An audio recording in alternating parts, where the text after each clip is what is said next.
I forgot to text Marshall. Oh, Andrew has played a turn on Scrabble. Holy shit! That happens sometimes, but not very often. It happens just sometimes. Yeah. So. Hi, Google Plus. How are we doing on the internets today? Maybe we'll actually have some people giving us feedback and questions. Although, I do want to point out that last week when we didn't have any audience participation, I felt like we had a really good show. So either it was a coincidence, or was it a coincidence? I don't know. Not that I'm saying we don't want participation, because we love it. We love you fans. Love you to death. That's why we do this. That's true. That's right. True. Yes, that's right. Indeed. Well. Yeah. We all live in a yellow submarine. Was that you were whistling earlier? No. Okay. It kind of sounded like that tune a little bit. No. No, that is not true. No. No, we are not in the submarine. I was kind of whistling and humming a song from Dr. Horrible. Is it his sing-along? Yes. Oh. And then you said, "It's," which reminded me of Monty Python, so I was humming the Liberty Bell March, which is the opening theme to Monty Python's Flying Circus. I have not seen Monty Python's Flying Circus in so long. I don't even remember what it... But now I know, because you hummed it. Oh no, Sean, stay! Oh, Sean, no, I'm joking. Hey, Sean, you and me, we're going to rock the world next week. Rock? I don't know when Marshall is going to come back, so. The world. Because Marshall now has... And we're going to have, like, the highest rated show of all shows once again when me and Sean take over the rundown. Raccoon Reigns and myself. Do you want me to send you the notes? Please email them to me, yes. Okay. Are you going to assemble it and post it, or are you going to assemble it and I'm going to post it? Well, I will be if I'm running behind on my schedule with Shadow Vein and getting that assembled and done. I don't know if I'll have time to do both in a reasonable amount of time, but I will let you know when I get closer to that date. I may be home in time to watch the end of it next week. Anyway, we'll talk about it later. We'll talk about it next week. You gotta sex up the wife though. You can't just jump on here. Just saying. Hi, YouTube. Hey, YouTube. I didn't say you're going to stream it live to YouTube. Jesus Christ. God, you think I'm just that kind of person? I am not. But if you totally want to stream it, I mean, I'm sure there are people that want to see it. Stop talking. It's okay. No one watches this part. Except for Sean, apparently. I think he left already. Yeah, well, it says one viewer. That's probably him. Okay. That's good. That's a different march. Do you get your Audacity up and running? Yeah, it's been up for a half an hour. 45 minutes. How about you shut your fucking mouth? Calm your tits, would you? Yeah. You know what? Yeah. Oh, there's a number calling me. There's a number calling me, and I don't recognize it. Hey, does Sean's number start with 217? Nope. Okay, then I have no idea what that is. So I'm not going to answer it live on the air. I sent you Sean's phone number. I know, but I didn't put it in my phone yet, so I was just wondering if that was it or not, because I'm getting a weird phone call from a weird number, so I'm just going to let it just ring through. What's the number? We should fuck with it. put him live on air. Let's see. Let me look it up and see what it is. Like you're calling the rundown. You're live on Google Plus. That would be cool. Buying newspapers. Let's see. Springfield, Illinois. Oh, it's the IEA. That would be. It's a robot message. Don't worry. Even better. It's the Illinois Educational Association to tell me about things that I don't want to hear. You ready to begin? I've been ready, sir. I'm sorry I had to eat supper. It's okay. Let's just do this. All right. Before I forget everything that happened on Raw. But I mean everything. I mean the replay of Seth Rollins getting into a car and driving off. Stealing a car. Well, we'll get to that. Episode 170. Yeah. 3, milestone. 2, 1. Record. Well, this week's episode of The Rundown is brought to you by the legacy and prestige of the WWE Intercontinental Championship. Created in, what's that? Florida Georgia liner here? Well, fuck it then.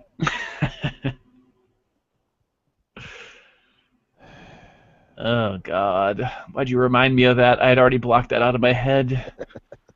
We'll talk about that later. In an interview this week, Sheamus hinted that he would love a shot at Brock Lesnar. Would that be a good match? Yeah, I'd watch it. I think Sheamus has that.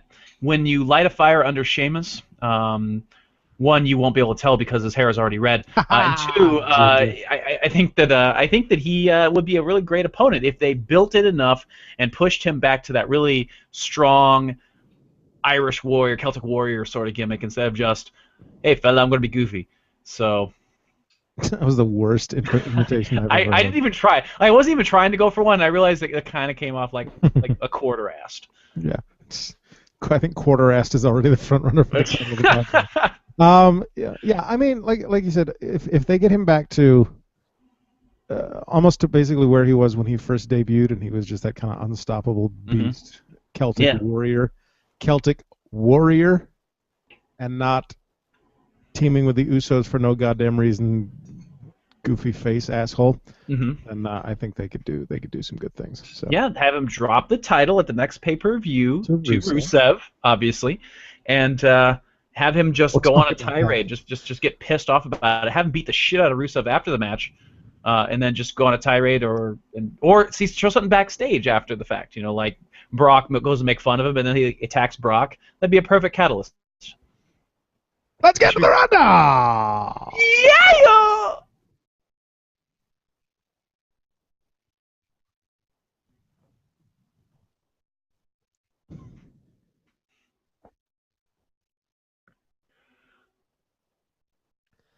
I have like a cramp in my arm. It hurts. Arm cramps. Crampcast. Crampcast. Don't do that. Lasting longer than your Miz Intercontinental title reign. Yeah, what's up with that? It's episode 170 of The Rundown. My name is Adam. I'm your host, and it is Wednesday, September 24th. Holy cow. 2014. No shit. Joining me this week, the man who was as equally pissed off about the Intercontinental title match at the pay-per-view as I was. Fuck that. Andrew is here. I'm not a country music fan, which makes it terrible kind of where I work at. Yeah. But that just reaffirms my complete loathing of country music. Fuck those guys. Yeah. The segment was completely sold for me when that one dude from Fluggaline said, "Yeah, we're doing that Honor the Troops thing, 2014." Yeah, tribute to the troops. You know, you could be a little more respectful of the fact that WWE's doing this for, the men and women of the armed forces. Live on NBC, Saturday, December 12th, or whatever the fuck it is, WWE Honor the Troops thing. Yeah, honor the troops thing. The part we threw in thing. That's what just really threw me. Yeah. We're doing that troop thing. People dying and shit. Sean says Sheamus would love a shot at Brock Lesnar. In other news, he also wants to capture Bigfoot. Both are equally likely. Well, here's my question then: who is going to face Brock Lesnar next? Because I don't know that Raw built any of that, or that we have any idea of who his next person could be to fight. Well, probably going to be the Big Show. Oh my God. I really hope not. Yeah, me neither, but that seems to be where they're headed. Because he's huge. But we'll talk about that in a little bit. On Twitter, we have gained 6 followers this week and are up to 161. I welcome some of them. No change to the official listener. Glenn Morton still leads with $35 donated and one purchase of this here chat book of poetry. If you want to be our official listener, go to rundown.podomatic.com, click the PayPal button on the right-hand side of the page, donate at least $36, and buy at least one copy of this book from tinyurl.com/distant horizons. Thank you. You can be our official listener. I haven't sold one in a little while. That'd be fantastic if you bought one. Shall we rewind? Oh, I am so ready and excited, and I know what's going on, and I'll be able to contribute. Bring it on. I've actually done another little tweak to the format this week. We're going. It's kind of a combination between the two formats that we've tried. It's a recap, but it's not an in-depth recap. Kind of a bullet point situation. We'll see how it goes. We're giving it a shot. Yeah, give it a shot. We got a lot to cover this week. We open the show with Titus O'Neil. He ends up hosting a surprise forum featuring Sami Zayn, Adrian Neville, and Tyson Kidd. So William Regal appears to make a Teddy Long special. Charlotte then pins Emma after the natural selection, which I think is a better name for it than bow down to the queen. I was kind of upset because I really like saying that. It makes me sad that I can't sing anymore. Exactly. Up next, Hideo Itami pins Justin Gabriel with a Caval-style double foot stomp from the top rope. After the match, he is attacked by the Ascension. They make a statement with the fall of man. You know, when you said that, I thought you, for some weird reason in my head, because I just watched the ECW Invasion thing, I thought you said Just Incredible instead of Justin Gabriel, and I'm like, what? I was so confused in my head. He's a very nice man. Would have been so confused. Something I only noticed this week, and I don't know how long it's been there, but the ring apron on the hard camera side is actually an LCD LED screen. That is new. Okay. I think very that is cool. Brand new because that is fucking badass. It's very cool. Very cool. After that, Baron Corbin squashes C.J. Parker again. Meanwhile, that chick whose dog Enzo and Colin balded confronts them at the Performance Center, demanding a job as a fighter. Yeah, that was weird. I want to be a fighter. Yeah, I want you to go away. I want them all to go away. Me too. Next week on NXT, the Ascension get their tag title rematch, and in your main event, Tyson Kidd pins Adrian Neville after Titus pushes Neville off the top rope onto Tyson's knees. Yeah, why was it Titus randomly? That was really bizarre. His excuse was, they came and interrupted Raw, so I'm going to come and interrupt NXT. Yeah, because, well... That makes a lick of sense. Right. Sean says Brock has one contender left to face. Sorry, let me get the appropriate voice on for this. Brock has one contender left to face. A man who is undefeated over the past few months. A man who rivets... Sorry, I got a little right there. Audiences in every arena. Smokey. That man is Adam Rose. Hey, if you look at it, he has the highest winning percentage of the entire roster at this point. What? Are you serious? Yeah. No, wait. No, what about Rusev? Rusev has lost a few matches? I don't know. That's what I read somewhere. What? That's what I read somewhere. We open SmackDown with Jimmy Uso pinning Stardust after a super kick, then a double super kick for Goldust. Sheamus and Dolph defeat Miz and Cesaro when Sheamus brogue kicks Miz. Adam Rose pins Heath Slater with a party foul after the bunny suicide dives on Titus because awesome. Titus tripped up Adam. Yeah. The Wyatt family defeat Carmen for an Indie Egg show when Bray pins, let's say, Fernando with a sister Abigail. Paige pins Nikki with the Paige Turner. Then AJ, who was on commentary, presents her with her title in congratulations. Almost. Nikki steals it and beats them both up. Bo pins Swagger with the running Bo dog. I've lost count. Let's say 24-3 in Bo, maybe? I've lost count. I thought it was 4. Something 4 in Bo. Bo then gives him an inspirational speech so Jack doesn't end up like Zeb. Zeb is a sugar thief and a terrible tipper. So Jack kicks him in the throat. And in your main event, Rusev defeats Roman Reigns by disqualification after Roman avoids a flying briefcase shot and Rollins connects with Rusev instead. After the match... sorry, I was just looking over at his comment on the side. Yeah, After the match, Rollins and Reigns brawl until Rollins runs away. Then Mark interrupts Rusev's celebration with a giant flag of his own and a beatdown. Sean says, Adam Rose Udria, Adam Rose Machka.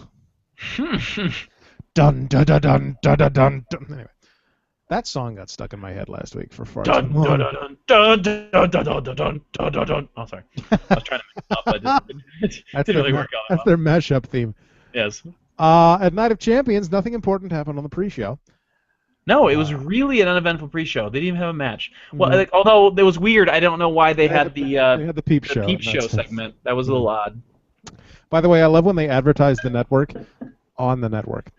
Well, I guess there are some people still paying for the pay-per-view because on Raw they talked about how like they had that thing. It was like, oh, if you watched it on pay-per-view, you paid $55, suckers. Yeah, which is not a good way to keep good connections with the pay-per-views, by the way. They were doing it on main event too.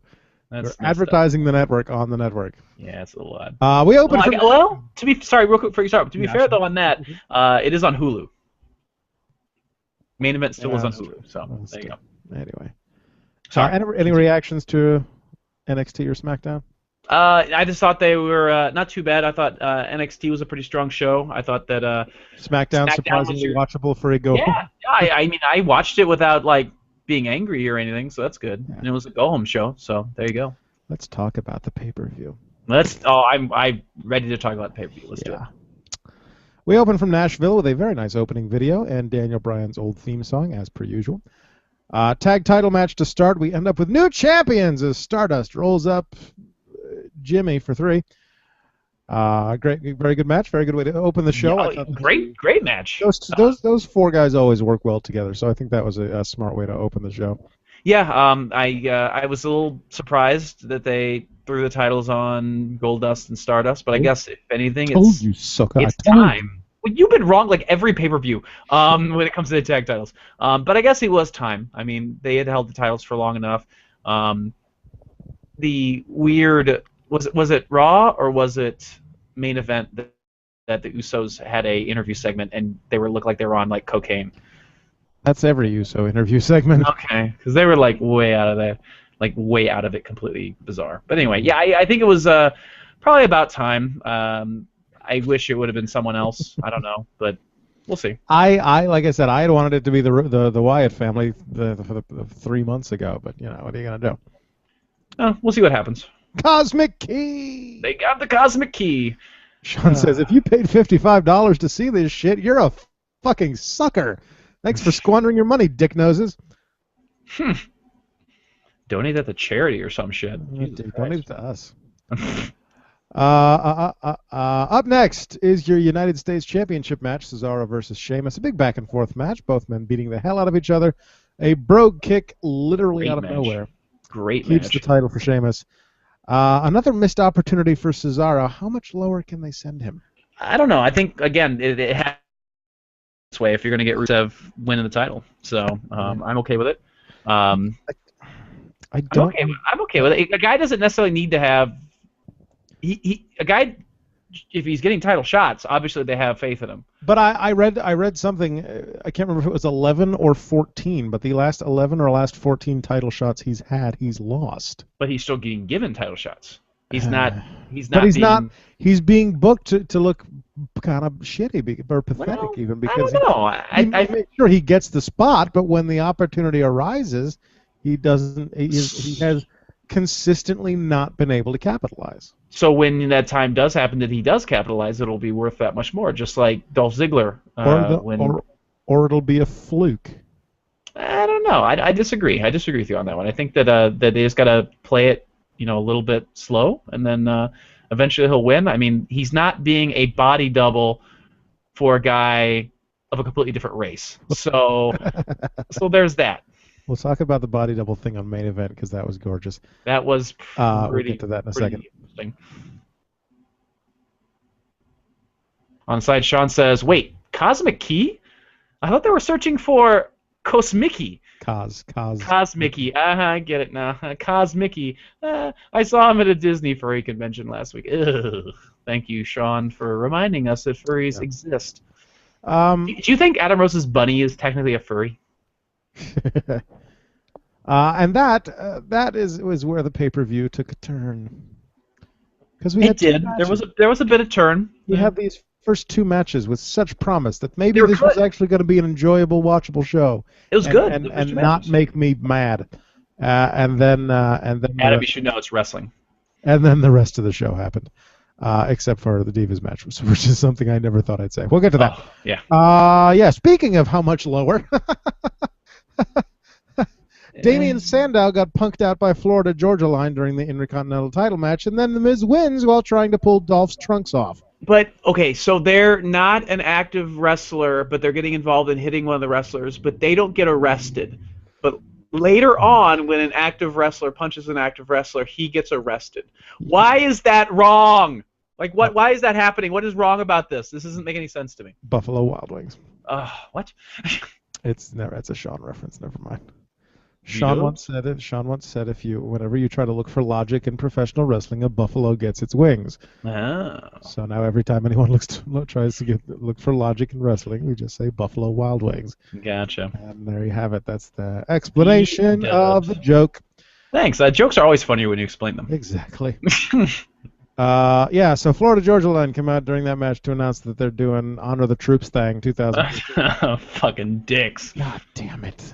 That made me so fucking mad. And then, okay, and then it was either Michael Cole or Jerry Lawler had the temerity to give shit to JBL for talking about what was happening during the match. Yeah, that pissed me off. As if to say, why are you watching the match? We've got Florida Georgia Line right here. Don't you know Florida Georgia Line draws more people than we do these days? Oh, if that's true, that's sad. Motherfuckers. God damn it. It makes me mad too. I don't know. Sean says, I heard that Damian Sandow's career is buried somewhere near the Florida Georgia Line. I think that's probably true. That's probably true. Ugh. It's okay. It's okay. Angry faces. All right. It's probably just the mercury in the fish. It's probably a side effect. You're okay. We then get a replay of the breaking news about Roman's hernia surgery. That got replayed a million times too. I was kind of tired of seeing that. But we got to see Scott Stanford, so that made me happy. That's true. Because I do love me some Scott Stanford. Little man crush there. The guy who we originally referred to on this show as Jack Corpella's dad. But nobody remembers who Jack Corpella is. He was on the precursor to the WWE Network, the WWE 24/7, right? Probably. I don't fucking know. He did all the previews for that. He was like the voice of WWE 24/7. God, I need a haircut. Anyway, Seth then appears to make fun of Roman's injury and take a victory by forfeit. My question is, why did Charles Robinson count? I thought that was brilliant. I'm not saying it wasn't a good thing for him to do. I'm glad they counted. They played it all out. Charles Robinson didn't have to count. No, that's what added to the epic. And then Seth could have threatened him, and then Charles Robinson could have counted. Oh, I love it. Probably maybe that, but still, it was brilliant. Absolutely brilliant. Makes me so happy. Seth then issues an open challenge, which is unsurprisingly answered by Dean Ambrose after a conveniently timed taxi ride. Dean appears, beats the crap out of Seth, and then gets taken out in zip-tie handcuffs. Because Buffalo Wild Wings. Because they couldn't afford real handcuffs. Because Buffalo Wild Wings. Then Mark Henry loses to Rusev after Lillian sings the national anthem. I think personally it's because he cried. I think that was a bad. You don't start with the national anthem like that, because as soon as they did, I'm like, oh, I knew who's winning this match. They already got all the mushy stuff out of the way first. Enter Jericho in a super light-up jacket for his last appearance for a little bit. He unsurprisingly loses. Oh. We then get a vignette for the world title match, and then the Divas title match. Sean wants to know if Scott Stanford only got hired because his last name is the city where WWE is headquartered. Close, not quite. Probably kind of true-ish. Stamford, Connecticut. Oh, well. It's not in Iowa, so I don't care. Surprisingly good match based on the fact that there was a Bella Unbelievably good match. It was, given the fact that a Bella was involved, yes. That was a damn good match. It was remarkably good. Yes, so it was a nice. Usually the Divas match is a palate cleanser before the main event.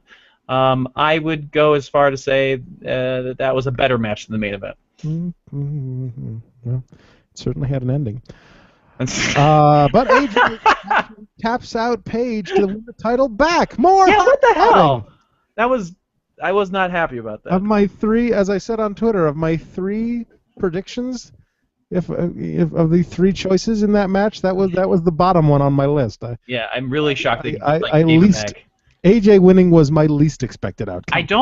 Here's what I don't like. I don't like that they're, the Usos were a long reigning champion, but now they're trying, maybe that wasn't a good idea. Let's just try to throw the titles around back and forth as much as possible. And I don't like that. I don't like the fact that AJ won the title so quickly. Again, I don't like the idea that I really don't like the ideas we'll talk about what happened with Dolph Ziggler and Miz. I thought that was pointless. Yeah. Then the by the numbers recap of the WWE title match from SummerSlam and a little more panel. Heavyweight title time, certainly more competitive than last time, so I was happy about we that. can grant them that, can't we? Yes, I was happy about that. And then this happened. John Cena wins by disqualification. To be fair, I geeked out so bad though. That's not the, that's kind of the problem, but that's not the problem. I marked out so bad. There's two problems here. I know you did. I saw it on Twitter. There's two problems here. Cena wins by disqualification after Rollins runs in and hits him with the briefcase to break up the world's worst face lock. Can we talk about the face lock for a second? Mm-hmm. And John Cena applying zero pressure whatsoever on the face lock. Here's what I'm going to do, and here's how I'm going to make you tap out. I'm going to cross my arms in front of your face, and I'm going to lie on your back. Well, but Lesnar's so big. And not pull. How's he supposed to get locked in, right? And not pull at all. Anyway. It's okay. Lesnar doesn't sell anyway, so it's all right. Brock takes a Seth penalty, and Seth tries to cash in, but instead of Ambrose ruining everything, it's John Cena attacking Rollins from behind and chasing him off. No cash in. There was a missed opportunity on Raw following this too. That like they kind of built up this like animosity between the two, between not Rollins but Ambrose and Cena. This would have been the perfect opportunity to push that angry, more intense Cena character that I think a lot of people are interested in possibly seeing that they've been teasing, but they kind of reeled it back somewhat, and I feel like that was, as we'll talk about with Raw, I thought it was a missed opportunity as well. On a show that people are paying to see, mm-hmm. the main event should always have a clean finish. Right, but unfortunately that has not been a normal thing on, I mean, it wasn't when Daniel Bryan was going for the championship. Weren't there a few false finishes with that like... Yeah. Anyway. Thanks for your $10, or God forbid your $55. Here's some bullshit. Watch Raw. That's not a good business model. No, not so much. Although, like I said, I marked the hell out. I'm sure you did, and I did too, because if he had actually cashed in, that would have been entertaining, because we would have had an actual match with an actual finish. Mm-hmm, that's true. But we didn't get that. We got the last shot of Night of Champions was John Cena yelling, "You fool!" Really? Oh, very old man. That's so amazing. Fly, you fool! Sean wants to know what was the point in showing badass rebel Dean Ambrose arriving in a taxi. He's so far clear that he politely hails a cab, gets inside, and asks the driver to take him to the arena. Yeah, but he didn't pay for that taxi. He didn't. JBL pointed that out. Although I think you pointed out. Maybe that's why he got arrested. Yeah, I think you pointed it out on Twitter that that he. How did he know like the exact moment to arrive? I think the taxi must have had the network. It must have. I think the taxi had a deal with the network. Paid $9.99. There's an extra $9.99 charge to watch the network as you ride. Yeah. Casey saying I assume she means the Divas match was better than all the other matches. Maybe not all the other matches, but it was in the top three for sure. It'd be hard to argue a little bit because I mean it was a good match. It really was. It was in the top three for sure. Absolutely, it was. And then Sean says, I've heard that their plan is to merge the frequently shuffling Divas and Intercontinental titles into the Hardcore title so it can change hands every night. Nice. I would be okay with the Hardcore title coming back. Bring it back. So yeah, the first two matches had such promise, and then almost all of the rest of the pay-per-view failed to deliver on that promise. Yeah, I agree. That was not a good pay-per-view, and I apologize to anyone who paid $55 for it. I wouldn't say it wasn't a good pay-per-view. I would say that it was... I gave it a C-. I would give it a little higher just because unlike you, I did enjoy like the Jericho Orton match a good amount. Yeah. I thought so the fact that there were 4 matches on there that were pretty good. I feel like that at least a solid C or C plus. Plus my markout moment. The Jericho Orton match was decent, but I liked it. I thought it was pretty good. Ultimately forgettable, and the fact that the story behind it was Right. We I talked beat about this. you up There's no once. story. So Yeah, which can be problematic. So C minus. I'll go C plus. I'll be Okay. a nicer grader for once. On to Raw. We open Raw with Dean Ambrose, eventually Cena, and then the Yeah, you Authority think? appear. You think? I saw that 15 times. Everyone wants a fight, but Seth gets away in a stolen vehicle. Hey, so I'm going to insert my rant here because, okay, so as the fans Hang on. know, I Just don't watch Raw let me live. finish my thought. The Authority then make Oh, title sorry. matches out of it. Go ahead. Oh, okay. Sorry, the singles matches, whatever. I don't watch regular Raw. I watch the Hulu version of Raw, and I'm sure there are other people that do watch the Hulu version of Raw as well. If you're watching a program that says, you're going to see an action-packed 90-minute episode, reduced episode of Monday Night Raw, then they should deliver an action-packed, reduced episode and not, as I got, 5 replays of the original opening segment that they already showed on Hulu. Did you get the replay that had the Superstars graphics? I didn't get that one though, so apparently I missed one of them. So there you go. Either that or they fixed it in post. They probably fixed it. But yeah, that's just really, I don't know whose fault that is. If that's NBC's, if that's WWE's, I don't know who puts that together. But that is so poorly thought out. I'm sure it's WWE that puts that together. Probably, but it was. I'm glad. Pointless. I'm just glad I was watching Raw on my iPad, because I can do that now with my fancy new Comcast. Oh, nice. So that I could take a screenshot of the Raw replay with these Superstars graphics, and post it on the Facebook. Nice. So there's that. First match is an Intercontinental title rematch from last night. Dolph regains got that one. title. Dolph regains his title following a roll-up with tights, reversed into a roll-up with tights for the pin. So ass crack everywhere. He beat Miz the same way Miz beat him the night before, and Miz bitched about it. And why? Why? Like, here's my question. What did that accomplish? It accomplished nothing. It accomplished Miz. Nothing. It accomplished Miz and Dolph getting one more Intercontinental title reign on their Wikipedia page. Yeah, that's all it was, and that's garbage. Titles should never change their hands for no reason like that. That was pointless, and it actually pissed me off quite a bit. Can't wait to get my copy of Grand Theft Auto on Xbox. Now that was really good. Yeah. Which Xbox, Sean? You gonna get an Xbox One? No, because he's smart, probably. Oh, yeah. Shut up. So I have until November 18th to get an Xbox One or a PS4 if I want to get 2K15 for yeah.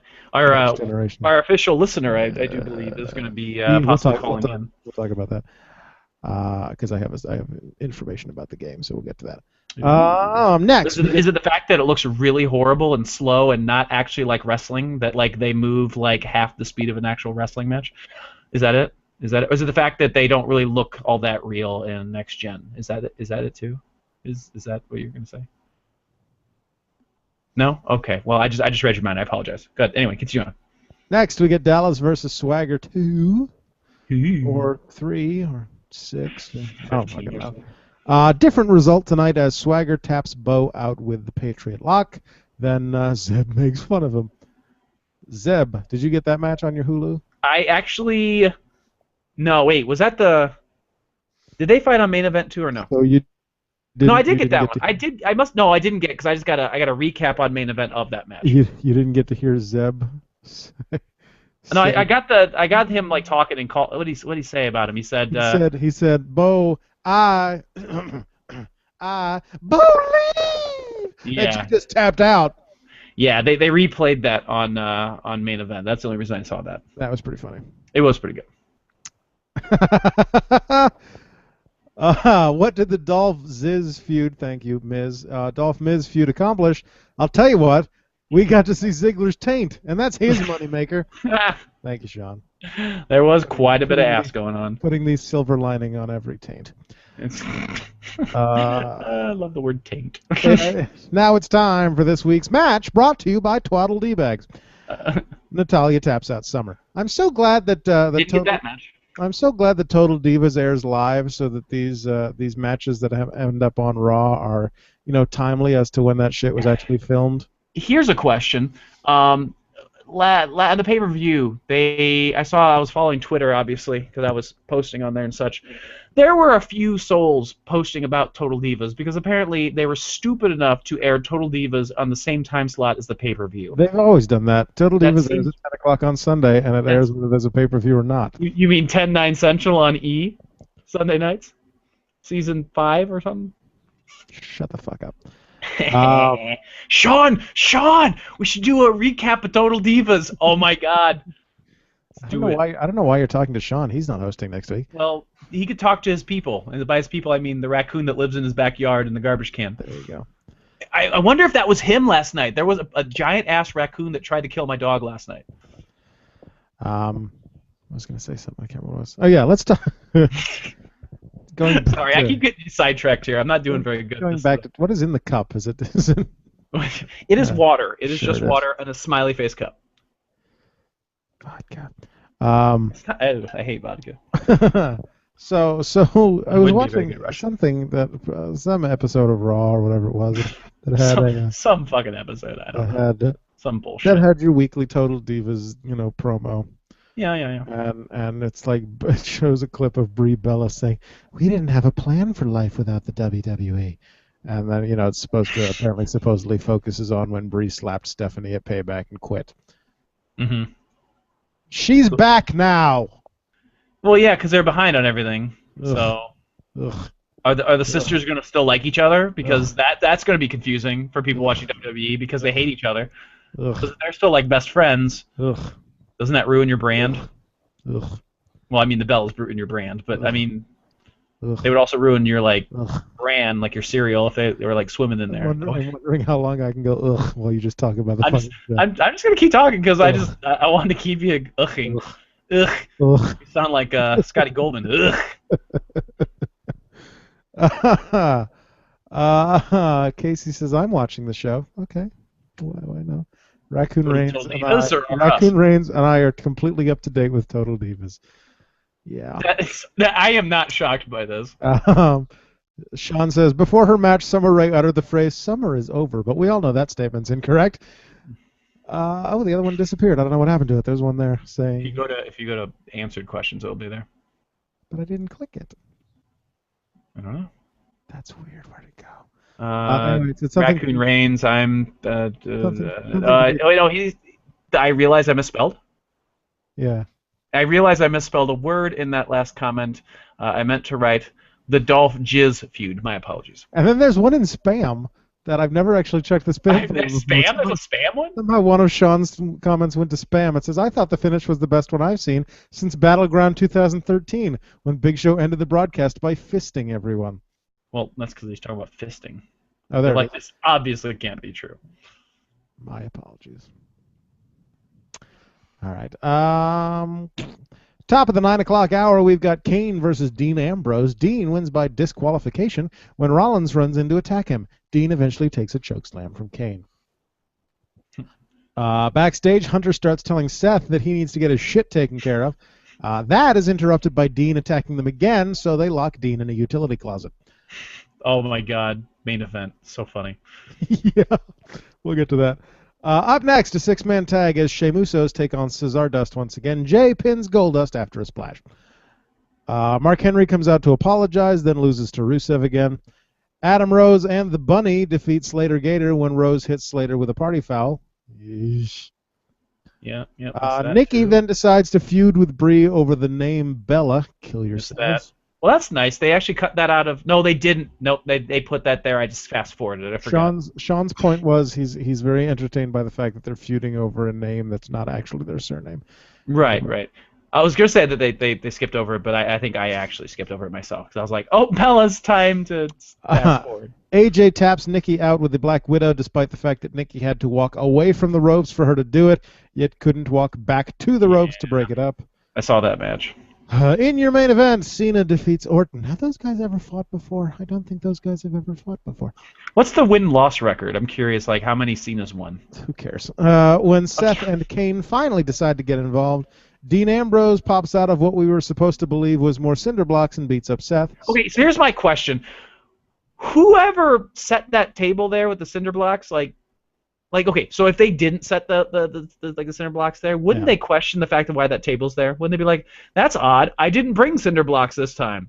Well, no. Seth earlier in the night, Seth said he had a plan, and Right. so the plan was more cinder blocks. But Dean Ambrose at one point snuck out of the room, replaced Yeah. most of the cinder blocks with How did himself. he replace the cinder blocks without anyone noticing? Cinder blocks are heavy. He's heavy. It makes sense to me. And then he gets under the Yes, table somehow. Gets under the table, I guess. and they take it to ringside, and everybody thinks it's And just it was cinder blocks. humorous. But That part was surprise! humorous. It's Dean in a box. It's my Dean in a box. Step 1, remove the cinder blocks from the box. Step 2, get your ass in that box.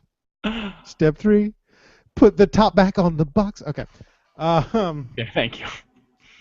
Bree, you're a disgrace to the fake name Bella. Plus, you should change your name anyway because it translates to beautiful cheese, says Sean. Is that really true? Yeah, Dean Ambrose pops out of what we're supposed to believe was cinder blocks and beats up Seth. Seth runs away as Dean and John give their finishers to Orton and Kane, respectively. And that's your Monday Night Raw. Yeah. Well, maybe it's good I missed some of those things. and maybe the recaps were the best part. Yeah. And on main event, we open main event with Radam Rose and the Bunny on commentary. Wait, you said Radam Rose? Maybe for Slater Gator now with official Slater Gator theme song in Titantron. Versus Carmen Fernandiego, who win in about a minute and a half. Then everyone dances. That was awesome. Like I said earlier, they totally fit in with the partiers. It's yeah. Two matadors and a guy in a bull costume. I mean, come on. And the bunny doing the spinneroonie was pretty fun to watch. That was pretty awesome. Sean says, judging by the finish in the main event, Dean Ambrose's new gimmick is magician. We'll get to that in a second, Sean. We will get to that in just a moment. Wait, what? Then, because apparently Raw wasn't enough, we get another apology segment from Mark Henry, except it's not an apology. He blames all of us for his loss on Raw because we knew that he was hurt and we told him to fight anyway. Does that make sense? Right. Is it a heel turn? Please let it be a heel turn. Can it be a heel turn? He should never be a face. Big Show then comes out to set him straight by telling a story about chocolate chip cookies on his bus. Yeah, that was odd. Like, I wonder if that was true. I feel like that's probably true. You're like my brother, man. Anyone else who ate all my chocolate chip cookies and drank all my milk, I would have thrown them out on the highway. Well, you're like my brother, man. So you can eat my chocolate chip cookies. Brother from another mother. You can eat my chocolate chip cookies. Stop talking about cookies. We get that you're both You're making me hungry. We get that you're both fat. Paige then pins Naomi and gets attacked by AJ, who is on commentary. Kofi pins Bo Dallas. That was pretty. The opening to that match was pretty entertaining. Mm-hmm. That was Last week, I finally understood what it feels like to be a loser. Not like you, Kofi. That was pretty awesome. No, the best line of that was like, I can't remember exactly what he said, but he basically like equated it to, I didn't even know you still had a job here. Yes. That was. Oh God, that was amazing. Fantastic. I laughed so hard. That was fantastic. Yeah. And then Miz TV to finish off the show. Dean Ambrose is the guest. It opens in probably one of the best things I've seen since this whole stunt double bullshit started. Miz with a Miz, introducing the show and introducing Dean Ambrose, and behind him and slightly to the right was Dean Ambrose mouthing the words, trying to mouth the same words and trying to make the same gestures as the Miz was making while he was talking.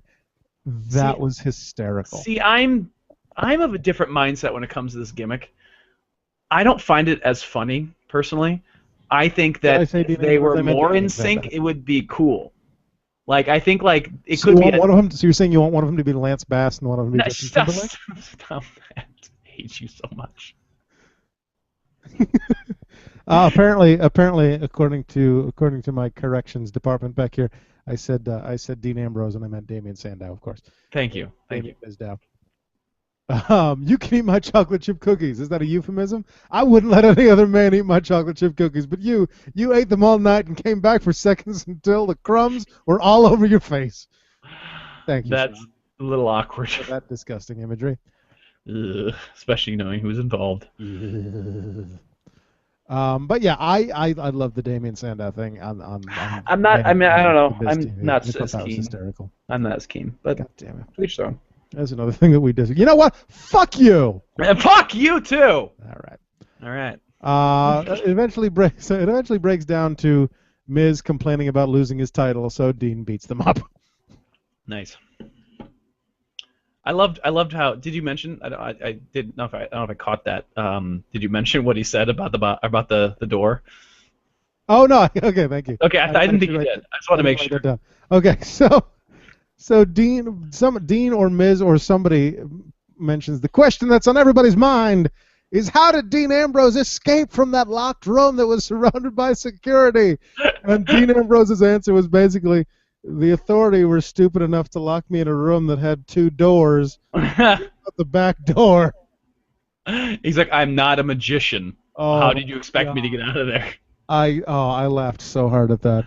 That was fantastic. I mean, in my head it was climbed up through ceiling tiles or something like at the end of Jurassic Park. Oh, absolutely. But no, 2 doors. 2 doors. Yeah, the old back door. He took out the old back door. Oh my.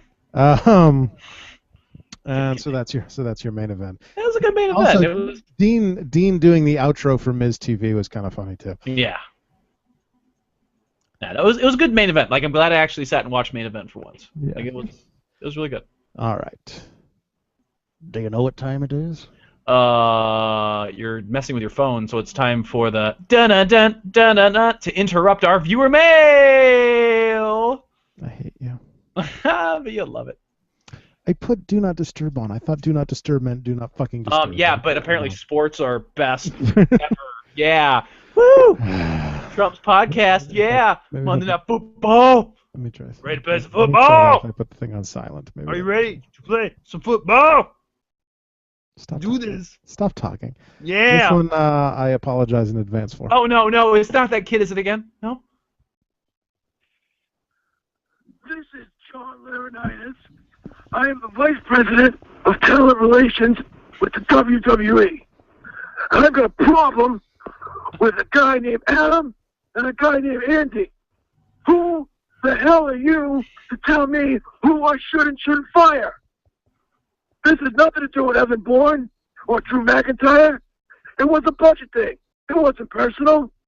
I find Hornswoggle very amusing, and I think Rosa Menendez is a great talent. So don't question my authority again, because if you do, I'll run you over with my scooter. Goodbye.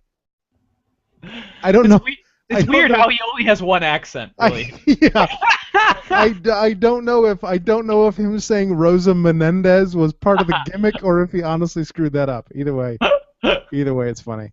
And now a slightly more serious one. Oh no, it's not the kid, is it? Ladies and gentlemen, my name is Sal. This one's kind of long, by the way, so I apologize. Oh, it's Sal! I'm a long-time listener and fan, friend of the show, of the Rundown podcast. And I got a lot of things I got to get off my chest. Ooh. And this week it's me calling. It's not my cousin Tommy. It's not my friend Ricardo. It's not anybody but me. Me, the 20-year fan that has put the WWE over as the best wrestling company in the world. Well, if it's the best wrestling company in the world, tell me why people in creative currently, the writers in WWE, the bookers, whoever's making Raw the way it is or making the product the way it is, can somebody tell me why they have jobs? Anybody want to tell me why they're allowed to even pick up a piece of paper and a pen? I cannot believe that Bray Wyatt and the Wyatt family, which is so conveniently left off Raw, you know who else was left off Raw? Paul Heyman was left off Raw. And then I find out through the dirt sheets and through the interwebs that they had to rewrite Raw in the middle of the show. That they were scrambling and had to cut segments. And Paul Heyman was supposed to come out and talk and build up Hell in the Cell, but he got cut, so now they don't even know what they're doing for Hell in the Cell. You got to be kidding me, right? Like, I am so sick of this. The Wyatts, I just rewatched SummerSlam before I watched Night of Champions, which was their last pay-per-view. And Bray Wyatt was the most over guy that night after beating Chris Jericho, and that all went away. Now they don't have anything for him. Now he doesn't even get put on the show. Oh, but they have time for the Bunny, right? They have time for the Bunny and Titus O'Neil. Are you freaking kidding me? Oh, and how about the other amazing guy from NXT, the guy who continues to steal the show every pay-per-view, Cesaro.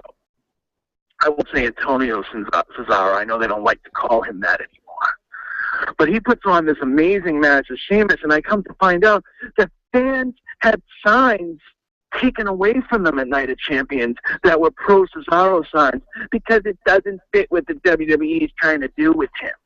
Well, what are you trying to do with him? What are you trying? You had this guy so over at WrestleMania, and now he's a friggin' joke. Oh, meanwhile, your next big project, Bo Dallas, has now tapped out twice to Jack Swagger. So obviously, he's going to be relegated to Superstars and Main Event going forward. WWE Creative, can you please tell me who the hell gave you a job and why the fuck you continue to write Raw like we're all 3 years old? And not just Raw. Anybody want to explain to me what this whole Mark Henry and Rusev thing was other than a joke? You're going to have Mark Henry tap out on Night of Champions, but then the next night he passes out in the accolade? Come on. I swear to God, they could fire the whole writing team and rehire them the next day, or rehire a new team the next day, and anything they put out would be better than what we're getting, whether they have any knowledge of wrestling or not. That's how bad Night of Champions in the past few Raws have been. And I don't even disagree with Brock Lesnar being the champion. I'm fine with Brock Lesnar being the champion. Okay, he's a dominant force who is an attraction every time he's on a pay-per-view. I have a disagreement with everybody else on the card and how they're booking them. You know, everybody's getting older. Rock's getting older. Cena's getting older. Austin's getting older. They're not going to have these attractions to tote out at WrestleMania anymore. I wouldn't be surprised if we don't even get that many WrestleMania matches from Triple H anymore. Okay, what is Vince going to do for the future, and how is he going to book in a way that puts young guys over? I know his crown jewel Roman Reigns got hurt. Nobody saw that coming. That is what it is. Things happen. But if you had more than Roman Reigns, if you booked better the past few months, you wouldn't be in a situation you are in now. Here's hoping Daniel Bryan comes back. It's the only good thing that's happened in the WWE in the past year. And here's hoping Reigns comes back soon. Because other than that, I do like Dean Ambrose. I think that guy's over. But God, have they screwed up Bray Wyatt and Cesaro and a handful of other guys. Let's hope they get it corrected. I was furiously scrambling down. I noticed that you were. So dig in there. Okay, so he does have a valid gripe on some points. He does. Mm-hmm. And I know that you'll be more sympathetic and agree more with him on certain points than I will. We already talked tonight about the issue of, for example, Cesaro, right? And how Cesaro has been used, and you're very kind of upset about that, and I don't necessarily see it the same way. Mm-hmm. I do take a little umbrage with the comment about the fact that there's really no one worth seeing, that they aren't really giving an opportunity to these young guys. I think you're viewing it a little wrong. You've got someone like Ambrose who's getting a hell of a push right now, like you even mentioned, right? Yeah. I mean, he's big as hell. Yeah. You've got Seth Rollins, a key heel who is a young guy who is being given all kinds of opportunity. Even looking at some of the other talent and how they're being used, yes, I agree. Bray Wyatt being off the show, maybe that's a writing standpoint. Maybe that's him maybe taking a little time. We don't know. I mean, we don't know everything that goes on behind the scenes, and who knows whether those dirt sheets are always 100% correct anyway. Mm-hmm. But I think that, let's take like Bo Dallas. Yes, Bo Dallas has lost a couple matches here and there, but his character is still funny. It's still somewhat relevant. He's still getting airtime. And one of the things I think to keep in mind is, while yes, I think they've been making some mistakes, you have to you can't have everyone give the fans everything that they want all the time. You know, I mean, you have to have people losing. You have to have people coming and going a little bit. I don't know. I just don't think it's much of a gloom and doom thing as Sal's portraying. Yeah.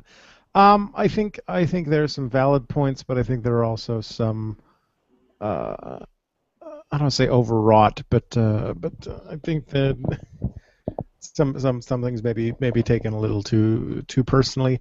I did hear the thing that happened with Cesaro at Night of Champions, where apparently there's one guy who always brings these Cesaro section signs to pass out, and apparently, supposedly, the story goes that WWE took those all away for whatever reason.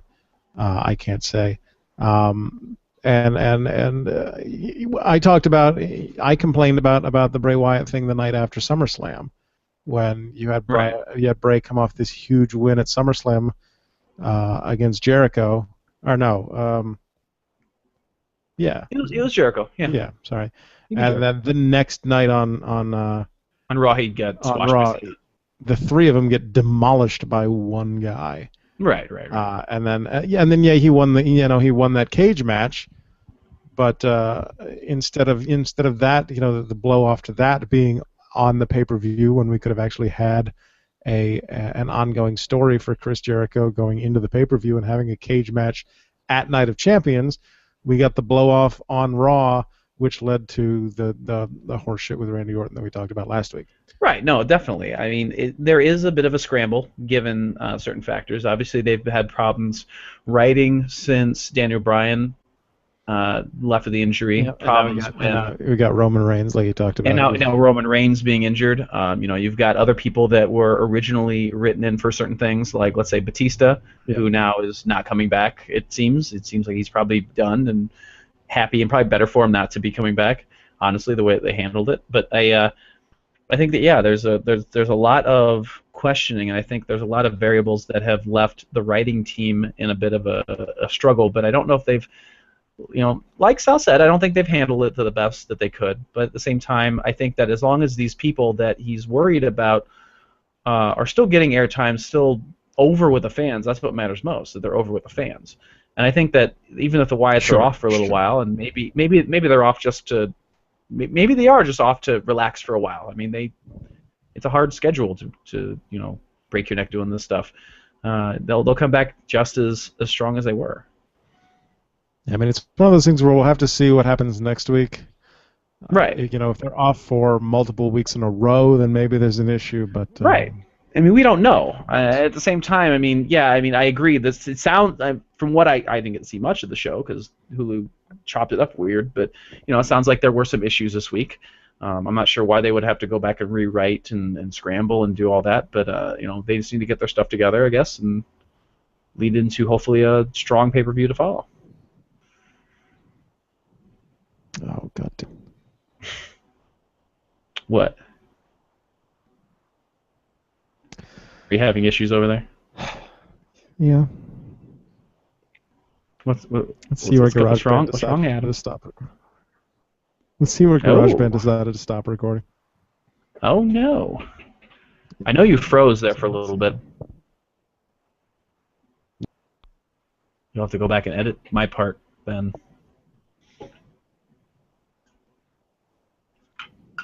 I hope I have a good discussion. I don't remember what I said.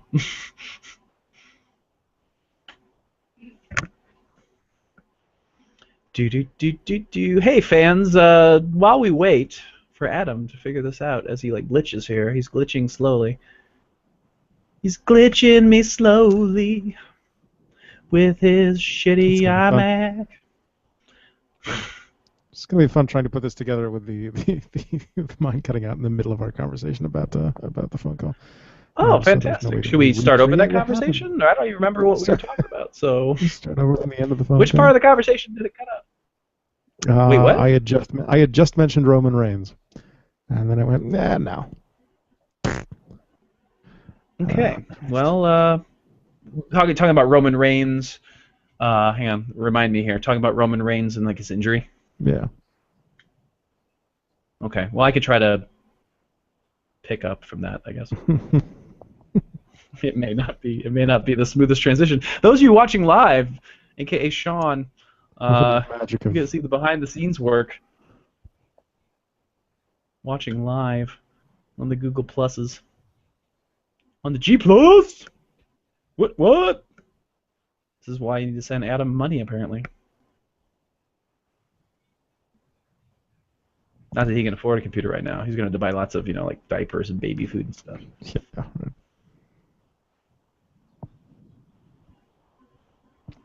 I'll just ship you my... You want me to just start recording from here and we can fake it? And it'll be completely awkwardly edited together? Sure, awesome. Why not? You're gonna have to. I haven't paused mine, by the way, so you're gonna have to find. That's fine. I'll just look for that warning. What I said, and now basically what I said. Prepare your response for, and now we've got Roman Reigns who's on the shelf, so prepare that. Okay. God, okay, here we go. This will be fun. Oh God.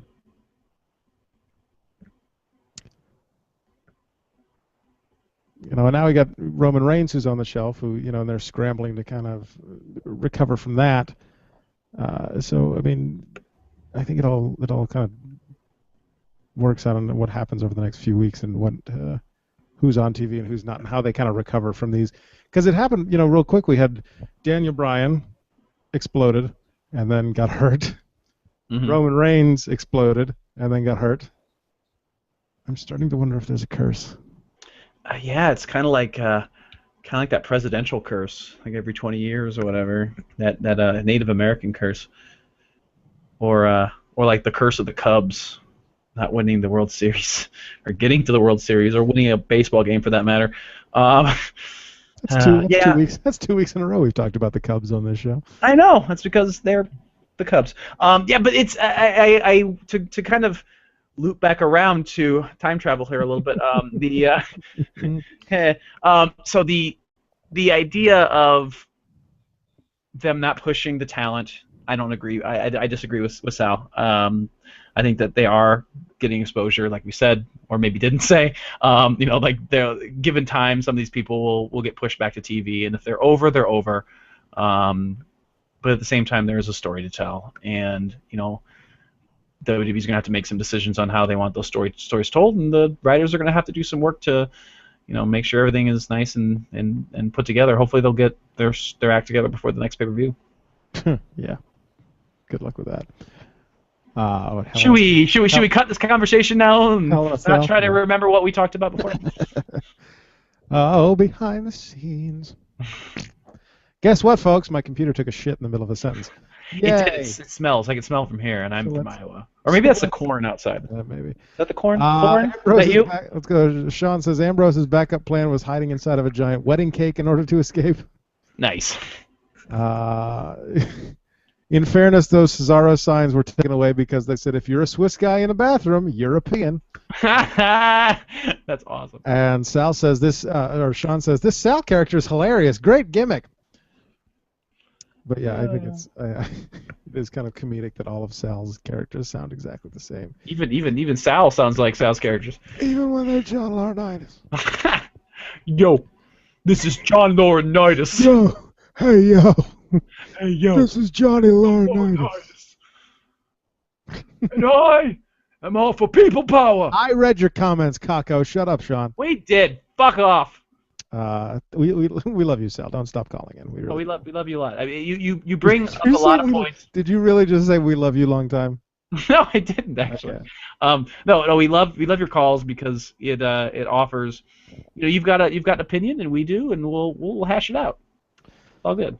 All right, so let's run down showdown this shit. Oh, did we get votes this week? We did get votes this week because I figured out what happened is for some reason the Facebook widget wasn't properly posting the link to the Facebook page, which is why we didn't have any votes last week.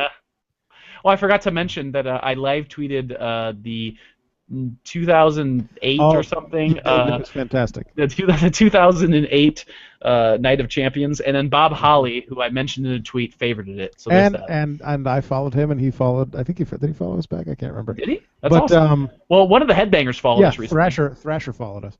That was really odd.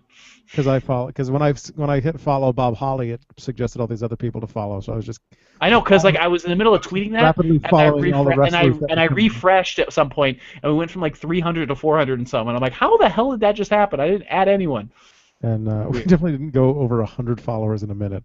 I know, it's weird. 15 last week, but yeah. So I followed Bob Holly, and when you follow someone, it suggests, it goes, you should follow people. So I was just clicking follow on all the ones that were wrestlers. And Thrasher followed us back. So, that's all so right. Weird. He's like, someone remembers me. Someone remembers me. Sorry if you actually listened to the show, Thrasher. You're awesome. And actually, you were at the Mark of the Quad Cities once, which is now the iWireless Center, and you were at a basketball game, and I remember getting your autograph, and I have it somewhere still. Nice. So there you go. That's awesome. All right, showdown. It's 2 Our matchup was, of course, Mae Young births a hand Oh, God.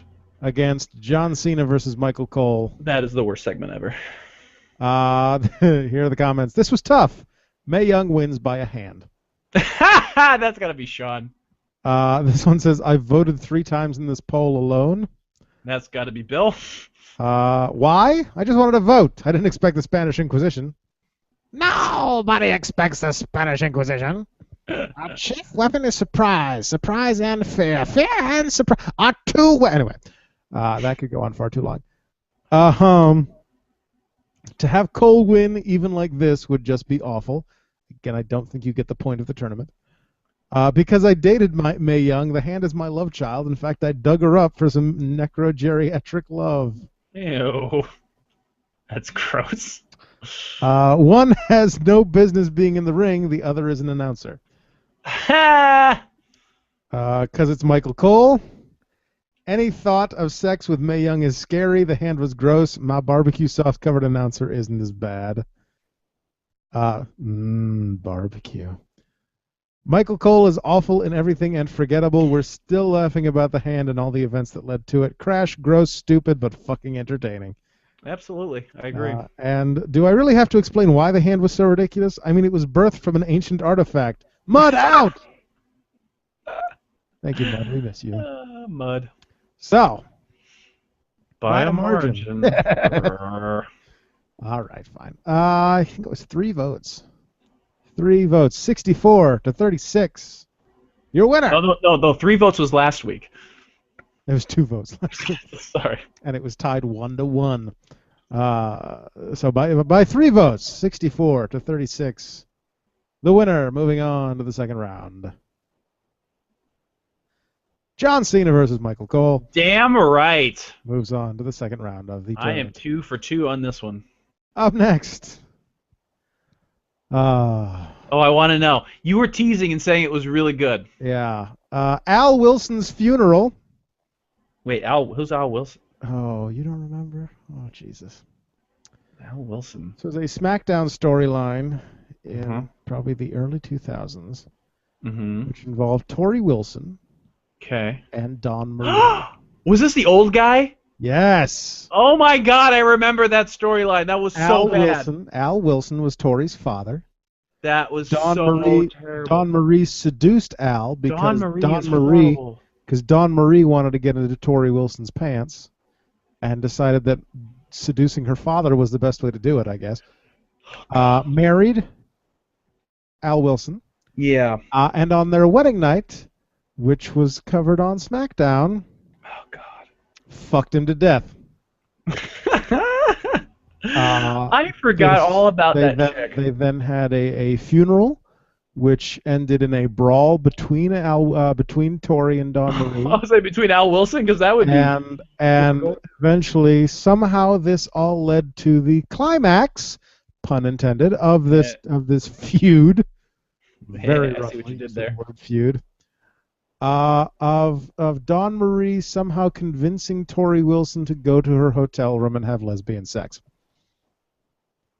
So that was the thing. That's one option this week. I forgot all about that chick and the fact that she existed, and that just makes me want to make sure that goes on, because that's terrible.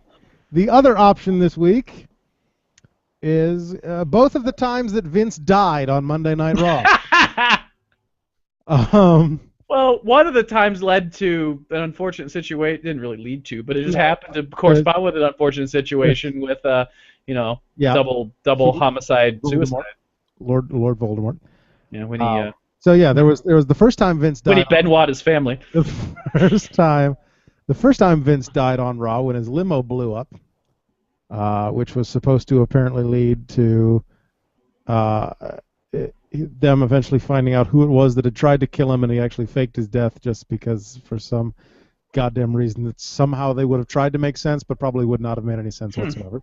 Was that the time with Benoit his family? Yes. Okay. And then the second time Vince died on Raw was at the end of the Vince McMahon $1 million giveaway, because apparently they hadn't thought far enough in advance to find an out for this promotion, as opposed to going, next week's the last week of the Vince McMahon $1 million giveaway, where suddenly, without explanation and still without explanation, Vince McMahon finished giving away the $1 million to the caller on Raw, and then suddenly, inexplicably, the set collapsed and he fell off the stage, and the set fell on top of him. And this, of course, as Sean likes to recount, includes the famous moment of Vince McMahon lying on the floor in a pile of rubble, going, Paul, I can't feel my legs. So, and that, of course, led to the famous coma, the famous Vince McMahon coma. Oh my God, I forgot about the coma. Oh my God, I don't know which one of these to vote for now. And which, of course, led to the dream that Stephanie had, which I now can't remember, but I swear I'm pretty sure it starred Freddie Prinze Jr. Something happened, and then she woke up and went, my dad's still in a coma. So, yeah. So there's your choices this week. Oh, God. Al Wilson's funeral versus Vince dying.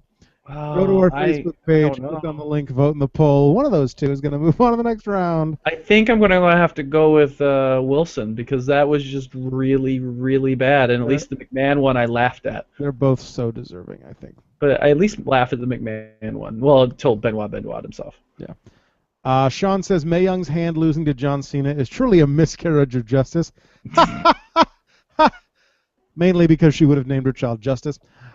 Hardcore Holly on Twitter is something that should just not happen. However, with that being said, ask him to come on the show, and Raccoon Reigns will interview him next week. I'll tweet him. Well, it's not Hardcore Holly that's following us. It's Thrasher from the Headbangers. And it would have been ironic if the on-screen character who was going to kill Vince would have been Chris Benoit. That would have been so messed up.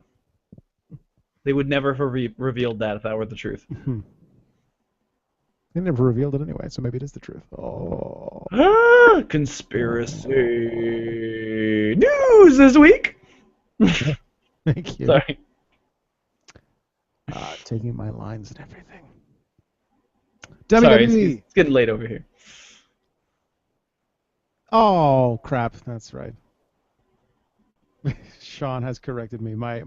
This is my in-person corrections department. Sean is my online corrections department. Incorrect, you fool! Vince's coma was from the Nexus beatdown. Pull your head out of your ass as though you were Jim Ross. Now, is he talking about like the storyline with that, or just Jim Ross nowadays? My apologies. Moving on to news this week. Oh, dude. WWE and 2K Sports announced this week via press release that WWE 2K15 would be slightly delayed on the next-gen consoles. That has been covered. Release on October 28th for current-gen, November 18th for next-gen. Greg Thomas, the president of Visual Concepts, had the following to say, quote, Visual Concepts and Ukes are committed to delivering the most authentic and action-packed WWE experience today, including the release for the very first time on next-generation consoles. The additional development time enables our talented teams to ensure the WWE 2K15 next-gen experience fully meets our expectations. Unquote. Maybe the video I saw was just in bullet time. I mean, what you're always seen so far is a commercial. And it looked they're calling it gameplay trailer, but it's not really gameplay because it's not gameplay. It's cutscenes and all that stuff. Well, it has to be gameplay. At this point, they've got to be like It's in engine, but it's not gameplay. You know what I mean? It's, anyway. I don't know. I'll be impressed. Maybe I'll be impressed. We'll see. I doubt it though. All right. Yeah. We'll see. When I come over to punch you, you can show me. The cynical bastard. So I need basically what I'm saying is that I need to get a PS4 or an Xbox One by November 18th. Good luck. You have a child on the way. Because I'm still upset that the career mode is next year. I love that your wife is like waving you off, doing the no. Good, Emily. Good on you. I've been trying to win one. But oh God, you're one of those. Hasn't worked yet. How else am I going to get one, huh? I forgot, you're one of those kind of people that do surveys online to get free stuff. Not like, yes, I am actually. It's not like I could register for an Xbox One in our baby registry on Babies R Us. If you did, that would be kind of shitty.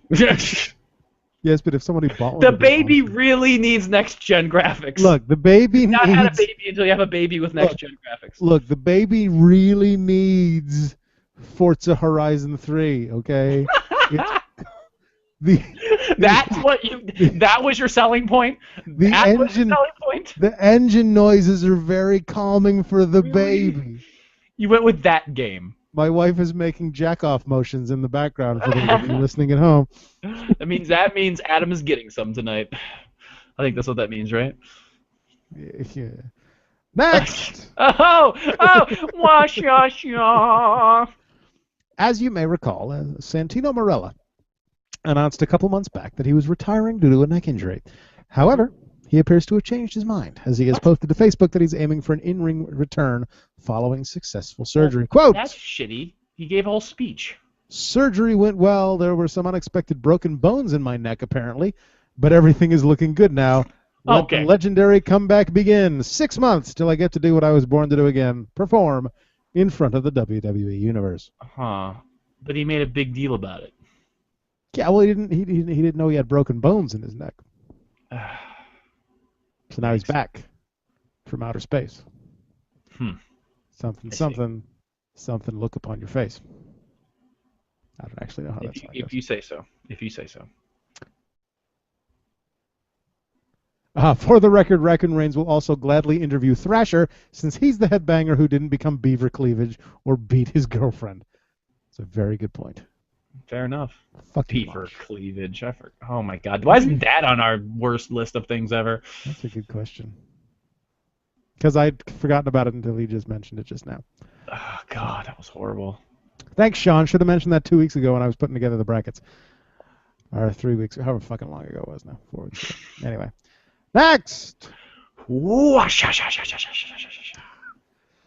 Last week, as you may recall, during NXT TakeOver Fatal 4-Way, we discussed the debut of Kenta and how he has changed his name to Hideo Itami. We postulated that perhaps this was after famous Metal Gear Solid creator Hideo Kojima. Which I'm sure we were wrong about. Sadly, we were incorrect. Kenta's name change to Hideo Itami was inspired by baseball. Oh. And manga. Oh. As former pitcher Hideo Nomo. Oh, okay. Yeah. I know what you're talking about. Threw a no-hitter or two. Yep. And Itami comes from Naruto. Really? That's his true reasoning? Yeah. He wants his name to be based off Naruto. Not even a good anime, but based off Naruto. Wow. I think I've lost all respect that I'd never had because I didn't know who this guy was anyway. Hideo Excel. That would be... Oh, my God! Hideo Menchi. He's not a snack. First WWE theme song is now available on iTunes. It is called Are You Getting Your Menchi? I'm trying to not knock my camera down. Okay, here we go. I always keep him nearby. He's got an X on his butt. That's true. For viewers at home, don't worry about it. But he's so covered in hair and dust. Oh, that was your birthday present, wasn't it? I know, it was. Just got weird in here. Itami's first WWE theme song is now available on iTunes. It is called Toki Wakita, which apparently means time has come. So look for that on iTunes. I will not. Next! Washa-sha! You're the only person that buys these things on iTunes. Washa! If I was the only person who buys these things on iTunes, they wouldn't sell them on iTunes. Well, true. Boom! Shut up.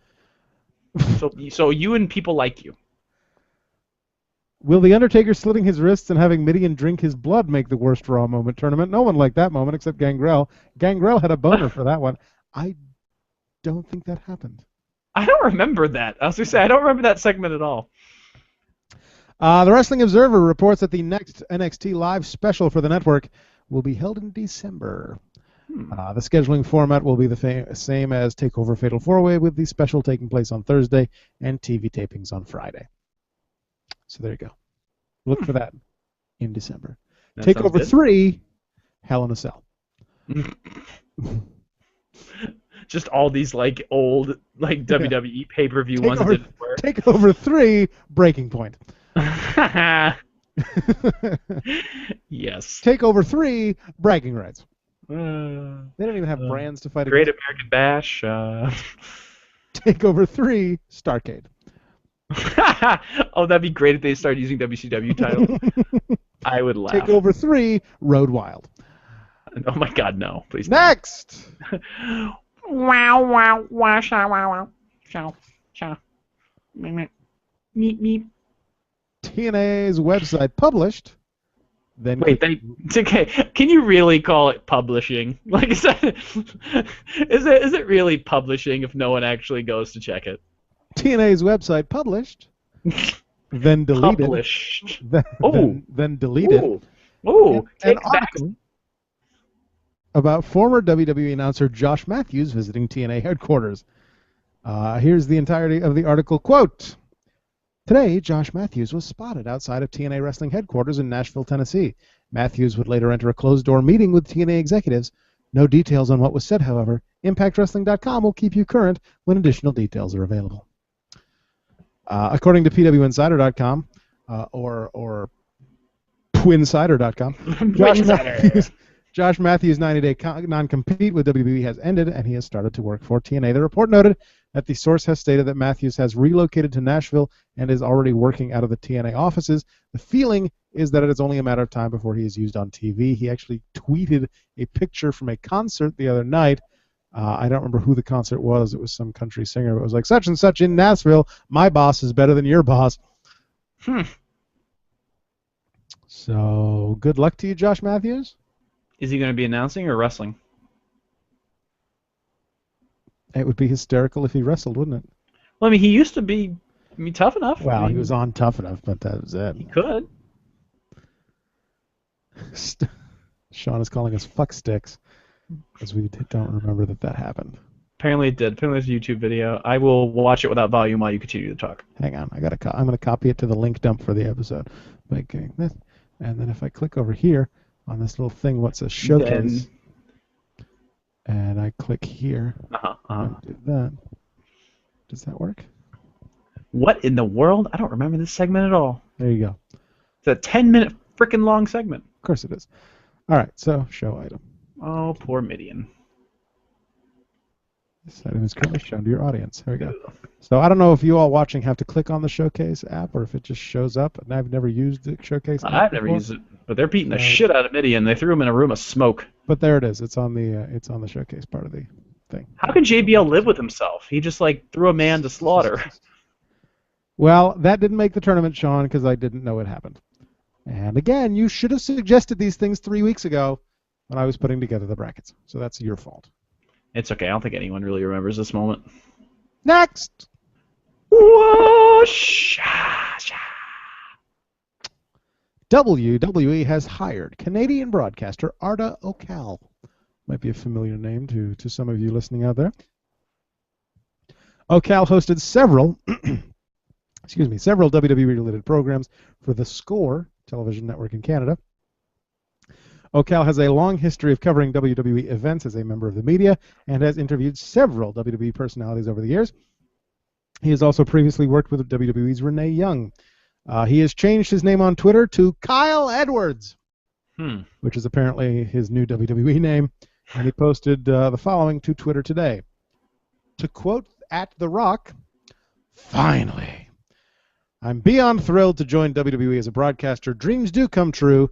The post features a selfie of Kyle in front of the WWE logo. presumably taken at headquarters.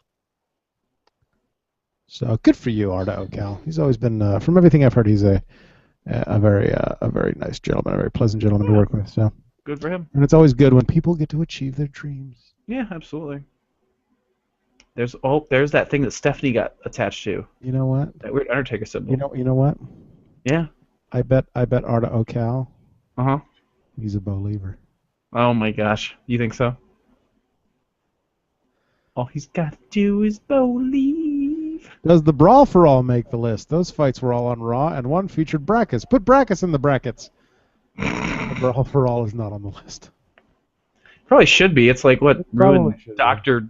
Death Steve Williams' career, and it probably should be, but it's probably shortened a couple other people. Because I asked for suggestions. I opened the floor for suggestions. It is your fault that you're not suggesting them. I suggested things. We don't remember. I'm talking to Sean. Because Sean, now that we're 3 weeks into this fucking thing, is putting all these wonderful comments on the side over here about moments. Yeah, we could have had a losers bracket or something to like get the top 2 in. Son of a bitch. But I can't really tell what's going on in this video. It's very dark. Because it's the ministry? Yeah. I forgot how dark and weird that was. Yeah. Then it became the corporate ministry and it all went to shit. Except it's funny because this is the time period where laser pointers were really popular. So like there's laser pointers all over the Taker's face. Of course there are. Next! And finally this week. It took you that long to get the news together and that's all we get? I mean, I love you. Next week, Sean. Get the raccoon ready. Sean! Get the raccoon! Highest rating show next week, I'm telling you. You know what else is next week, Adam? But we're going to talk about that in the plugs. Let's go. You give me such shit all the time. That's because I love. Possibly my favorite story of the week. Oh, really? The Honky Tonk Man. What? He's still alive? He's not happy with WWE. Oh. Honky Tonk went on a Twitter tirade, claiming that WWE is trying to prevent him from using his name, and even challenging the WWE to sue him over it. Here's the series of quotes. Here's the series of Twitter posts from the Honky Tonk Man. See if you can pick out which one's my personal favorite. That is a sharp dagger. Sorry, go ahead. Fuck. All right, see if you can pick out which one of these is my favorite. Okay. HTM says to WWE, "Get off my ass, or HTM will see you in federal court." Word mark, Honky Tonk Man, goods and services, and then a link to something. HTM says to WWE, "One more time, WWE tries to stop HTM from using the HTM name, double comma. HTM will go to the pay window in U.S. federal court." Okay, that was pretty good. Double comma. Always good. HTM says to all HTM followers, HTM owns the HTM name. WWE, it is in my release from the WWE contract and in the HTM Nostalgia WWE contract. What? That didn't make a lot of sense with all the HTMs. HTM says to all followers, comma, comma, how would you feel when some tried to stop you from making a living? Hashtag free HTM. HTM says Eric Walker CAC was the first person to understand and mention, two spaces, intellectual property when WWE is trying to play HTM. Damn, HTM is mad. This is the one because you're putting your finger up. HTM says to all HTM friends of color, comma, comma, HTM understands having freedom taken away. Hashtag free HTM. What? What? Oh my God! Did he get like shit for that? Because he should have been like banned from Twitter for that. Holy fuck! Wow, he just compared a lifetime of slavery, taking someone away from their family, forcing them to do manual labor for their entire lives, not letting them eat in some situations, whipping them until they died, to WWE not allowing him to use his wrestling name. Yep. What a fucking dick. Yep. Honky Tonk Man can suck a bag full of dicks. How about a truckload? A truckload of cocks. He could just take all them truckload of cocks, take it to his Twitter, and just shove each of them up his ass. HTM says he will never surrender to WWE, a public traded company who uses Philistine tactics on HTM to try to starve his family. Hashtag free HTM. HTM says to all followers, stop the BS, comma, comma. HTM owns the name, comma, comma. WWE does not, period, own the HTM name, but tries to stop HTM from appearing in events. As an English teacher, I have to say it is never acceptable anywhere in any situation in English at all to put double commas. Or put a period in the middle of a sentence. Right. I would almost allow a period in the middle of a sentence more than I would double commas. Double commas makes no sense. HTM issues a challenge to WWE to sue HTM over the HTM name. Hashtag free HTM. HTM says WWE, please try to sue HTM over the HTM ownership of the HTM name rights. Serial number, blah, blah, blah, blah, blah. HTM begs WWE to sue HTM over ownership of HTM name. Please, fans, tweet WWE to sue HTM over HTM name, comma, comma. Please, WWE, sue HTM before HTM sues you. Shut the fuck up. Here's the thing. Here's the first thing. Before your point. Okay. Hey, old people should never be allowed to use Twitter. All right, your turn. Old people should never be allowed to use Twitter. An Elvis impersonator should never be allowed to use slavery as an argument. Oh my God! Here's the thing: Honky Tonk Man has a WWE Legends contract. In the Legends contract, as in all of the Legends contracts that all the Legends have, in order to make any kind of public appearance as the Honky Tonk Man, they need to get permission basically from WWE to go to the event to make sure it's not fucking JCW or some shit like that. Right. Yeah, absolutely. So WWE is not challenging Honky's ownership of the Honky Tonk Man name. Okay, there's another point that I just thought of. If your name has honky in it, stop talking about slavery when your name has honky in it. Yeah. Okay. Good call. So WWE is not challenging his ownership of the Honky Tonk Man name. He probably asked them to do some shitty event, and they said, you can do it, but not as the Honky Tonk Man, because that's the agreement that you signed. Remember when you signed that agreement, and you went to Twitter and bragged all about it, because now you're an active member of the WWE again, and you were so proud and happy about that? Guess what? You can't go to fucking Gathering of the Juggalos as the Honky Tonk Man. Whatever the fuck it was he was trying to do. I just want to see the Honky Tonk Man in a room full of Juggalos. I think that'd be a great storyline. Sean on the side is piping it all over the place. He says, I would think that the Honky Tonk Man would be very happy with the WWE lately, since it's very obvious that his record for longest Intercontinental title reign is quite safe. That is very true. Very true. That is one true statement. A second true statement, those Honky Tonk Man comments were even worse than Mark Henry making out with Sammy coming soon to the Rundowns, Raw's worst moment tournament. That one is in the tournament. That is. And also he says, Honky Tonk Man's Twitter needs to be cut off, just like Val Venus' PP, coming soon to the worst Raw moment tournament. That's not on the tournament, and actually I do feel bad about that one. I really do. That was horrible. I don't know how I forgot John Wayne Bobbitt on the tournament. Yeah. Oh well. Maybe there'll have to be a rundown showdown worst Raw tournament too, and then the two winners can face off. There you go. Let's do this shit. Somebody needs to send me 16 more awful moments. Well, let's do like 10 tonight. So there you go. Seriously. Yeah. I think I've lost any shred of respect I've ever had for the Honky Tonk Man. An Elvis impersonator. Right. Who has the word honky in his name. Yeah.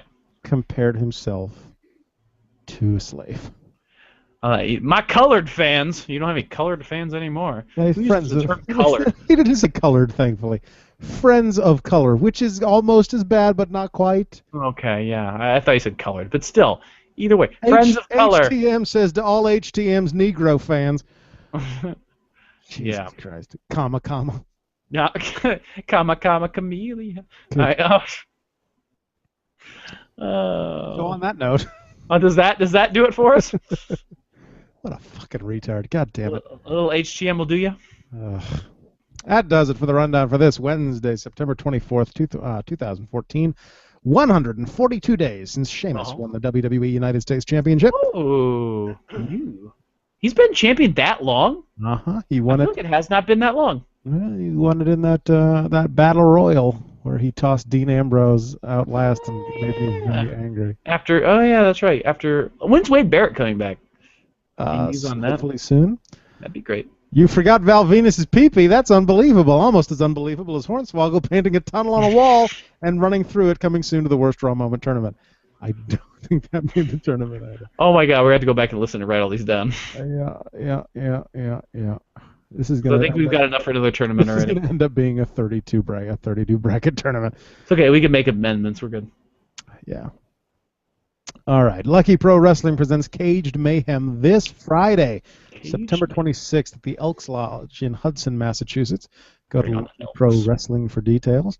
Elk Mania 2 is this Saturday, September 27th at the Beverly Salem Elks Lodge in Beverly, Massachusetts. Go to elkmania.com or search for Elkmania 2 on Facebook.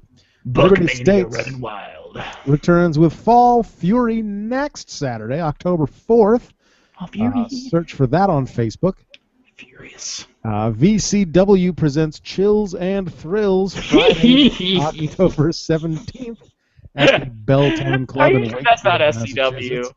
Go to vcwlivewire.com. I think you meant SCW. And APW presents. You should see the commercial for it. It sounds ridiculous. And APW presents Body Slams for the Cause.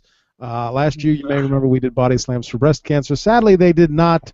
They did not like my suggestions. My suggestions of. Hang on. Let me get my list because I still have it on here. Oh my God. Headlocks for hemorrhoids. Moonsaults for meningitis. Oh my God. Roundhouse kicks for rickets. Elbow drops for erectile dysfunction. Stop it. Hip tosses for heel spurs. I have essays to write. Knee drops for pneumonia. It is like 8:16. Back drops for bronchitis. Oh my God. Leg drops for laryngitis. I hate you. Big boots for back spasms. Oh my God, stop it. Body slams for the cause, Saturday, August 18th at the APW Arena at the Newbury Fire Hall in Newbury, Massachusetts, to benefit the Milford Special Athletes Wait, the MILF what Foundation? What's going on? The MILFs? The Milford Special Athletes Wrestling Organization. Sorry. Which is part of the Special Olympics. Go to Atlantic Pro Wrestling for more information on that. So the other day I was cycling through Yahoo, because you know Yahoo's the greatest place to read news. And I was cycling through, and something randomly like on there, I was like, oh, yada, yada, yada. And like there was this thing that was like, DILFs of Disney angers people on Instagram. And I'm like, what? Apparently there was an Instagram account that is dedicated to DILFs. Hey, the Red Sox are actually winning a game. Or I used to like a Cubs fan. I don't remember the last time that happened. So there's that. I thought I'd just throw that out there. DILFs, look it up on Instagram. There's our next promo. DILFs at Disney. Big boots for back spasms. Oh my God, sorry. Arm drags for arthritis. Sorry. Look Choke at Menchie's ass. For childhood obesity. Drop kicks for diphtheria. Oh my God. Shadowvane.net or at ShadowVaneCast on Twitter. Check them out. We are debuting, if all goes well and everyone sends me the things, next week, the same week that I will be hosting without Adam. Pinfalls for Parkinson. I hate you. I'm trying to keep going here. Atomic drops for practicing. asthma. SCW presents some show. I didn't look it up. Don't forget for pancreatitis. View us on Stitcher or iTunes or follow us on Podomatic. Twitter at Rundown Podcast to live tweet, to watch me live tweet Raw, and to watch us both live tweet the pay-per-views, and Andy occasionally live tweets something on the network. Headlocks for herpes. Send your feedback. Send your Ryback theme song. Send your catchphrase suggestions. Send your fake sponsors. Send your real sponsors. Send your Doctor Who Creator Wrestler templates for Pertwee through Hurt and Capaldi. Send your questions for me to answer on YouTube. Send your Dear WWE letters. Send your budget suggestions for Vince. Send your wrestler combinations for Raccoon Reigns to smash together the next time we host together. To rundownwrestling@gmail.com. Clotheslines for chlamydia. Hey, which doctor was Pertwee? It was 3. So then, like, you could make a joke, like why are people afraid of Pertwee, or the third Doctor? Because Pertwee hurt Capaldi? Is that a thing? Sorry. I'm so sorry. Just finish this damn show. I'm sorry. Because 7, 8, 9. All right, sorry. Hurricane Ranas for hypothyroidism. Sharpshooters for shingles. Backbreakers for benign prostatic hyperplasia. Have you heard about 96? It's like 69, but you fart on the back of each other's heads. Leave us a voicemail at 206-202-6478. 206-202-6478. 206-20. Angst. Frankensteiners for frequent urination. Facebook.com/Rundown Wrestling. To make a donation of the monetary variety, go to rundown.podomatic.com and click the PayPal donate button on the right-hand side of the screen. If you donate at least $36, and go to tinyurl.com/Distant Horizons and buy at least one PDF file of this here chat book. Stop calling it a PDF file. Thank you, Sean. You can become our official listener. High knees for head traumas. Mule kicks for measles, mumps, and rubella. YouTube.com/Rundown Podcast to watch archived episodes of these here Google Hangouts, and to get the direct link when we put one of these up, circle us on Google Plus. Yeah. At google.com/plus Adam Rundown host. Snap into a Google Plus. Oh yeah. Lariats for Lyme disease. Pump handle slams for post-traumatic stress. Oh, this might be the longest section of this whole show. Assai moonsaults for Asperger's syndrome. We are at rundownwrestling.blogspot.com. Troy actually did send me a power ranking last week, and I just realized this afternoon that I forgot to put it up. So I'll have to do that soon. Way to go, being all kinds of slackery right My there. apologies. I forget things. You're horrible. DDTs for diabetes. Oh my god. Never gonna end. Shadow Vein something? Shadowvane.net. That's VANE. We are debuting our first full episode next week, and I can honestly now break on the show. Big news. One of the voice actors is indeed someone named Adam. So there we go. Tests of strength for testicular torsion. Oh my god. I got. Do I have some new ones? Spinner Rooney's for spastic colon. Swan. My favorite, I think, is still Swanton bombs for unwed moms. They didn't like that. They didn't like that. Oh god. They didn't like dragon suplexes for dissociative disorders. They didn't like that. Oh my god. Did you just stand near them and like hey, I've got these ideas, just keep rattling? Did you do a Chris Jericho thing where you unraveled this huge paper? Like leg locks for Legionnaire's disease. They didn't like that. God. While you're doing that on the side, Sean says, is Honky Tonk Man taking the WWE to court? Hopefully it won't be Little People's Court. Coming soon to a Worst Raw Moment tournament near you. Almost. That one did not make the top 16 of the list that I had. But Casey says, Andy, totally on top of the different site. Thank you, Casey. I appreciate that. Totally not the are you talking about DILFs or are you talking about Shadowfane? Totally I don't know which on top of the DILF site. That says DILF. Oh, DILF. Never mind. That's a diff. Never mind. DILF.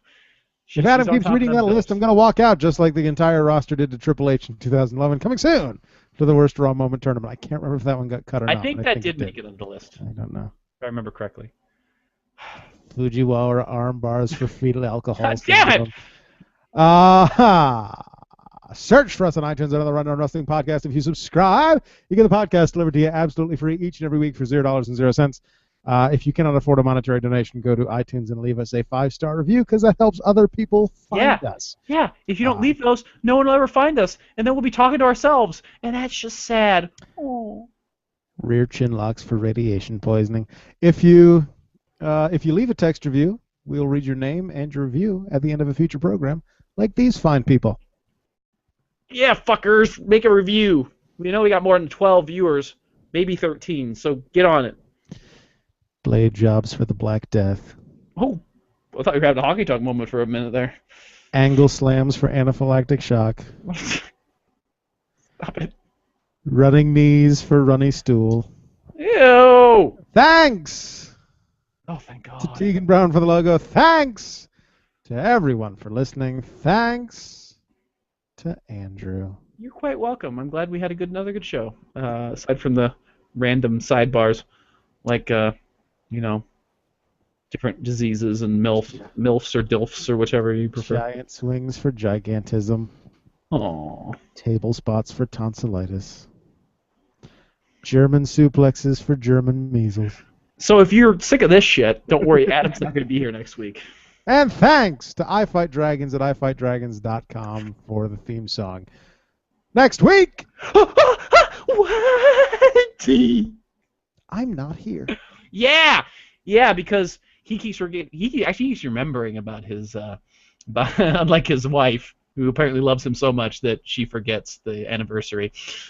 So you're stuck with me, hosting the show alongside of good old Raccoon Reigns. It'll be a hootenanny. So check in, and we're gonna have a good time. I think we might play the WWE role-playing game live on the air. What? I have that. I have a WWE role-playing game. I didn't know that existed. There are two of them, actually. There's one that's called Know Your Role, which is actually a really good system. The card. I remember the card game. Yeah, that was a role-playing game. And there was another role-playing game that was like really, really bad that tried, at least Know Your Role, tried to make it just about the wrestling and like had all stats for like fighting and stuff, and it was really good. The mechanics are good. The other one was like you were a wrestler, but you also were backstage and you had to like role-play out all the drama backstage. It sounded terrible. You had a stat for like how much money you made. It was weird. Huh. Freaking weird. Sean says next week on the Rundown, Raccoon Reigns reviews Total Divas and interviews Gangbanger Thresher. Headbanger Thresher. Tune in! Indeed. It'll be good times. And as always, remember, 170 is the maximum checkout possible in a standard game of darts, where the final score must be a double. It consists of 2 treble 20s and a double bullseye. Is this like my banana facts? Yeah, probably. Jacob, good night and good luck. And Fandango, where are you? Because I haven't seen you in months. Ring, ring, ring, ring, ring, ring, ring, ring. Banana facts. We should totally make that. I'm going to make that a segment next week. I'm going to find more banana facts. That might be a little copyrighty, so we may not be able to do that. We'll try not to. I keep running my mouse over your bald head right now. That's what I'm doing. My cursor. Diamond cutters for diverticulitis. Oh my God. Good night, everyone. Sean says, if we're role-playing, can I be Rad Radford? Yes. I'm a level 17 yes. paladin. I attack the darkness.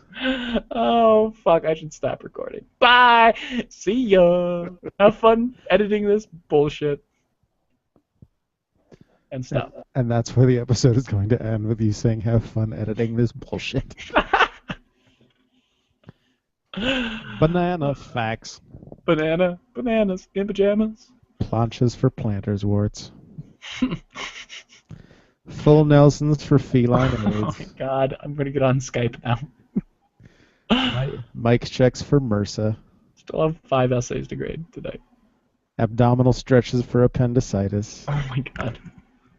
Surfboards for schizophrenia. Oh. Well, Dasty's frozen. Oh, Uh-oh. don't lose that. Don't lose that. Come on. Uh-oh. Come on, Destiny. Don't make me have to try and rip the audio from YouTube. Oh God, that'd be so awful. Well, Skype. There we go. Okay, save project S.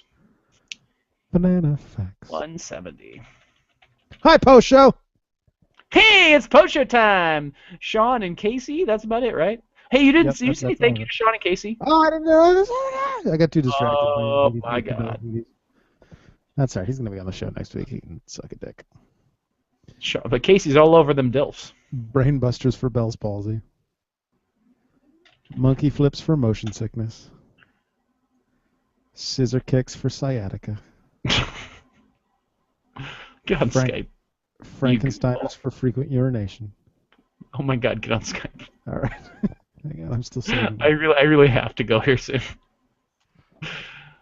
But it'll take like 9 minutes because it's exporting. But still, just at least get on Skype. Banana facts. Bananas. All right, Google Plus. Hey, we'll see you later. We love you guys. Sean, I'll be texting you at some point.